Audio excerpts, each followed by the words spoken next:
So it's time to make some lunch. Can't find the butter.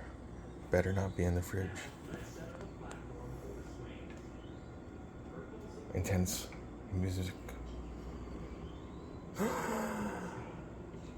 It's in the fridge.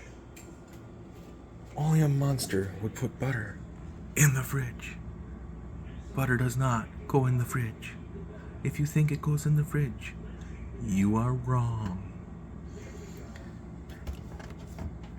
You can't spread this on toast. You can't spread it on bread, especially bread. It makes everything hard to do with butter unless you're making cookies. Someone's gonna make cookies.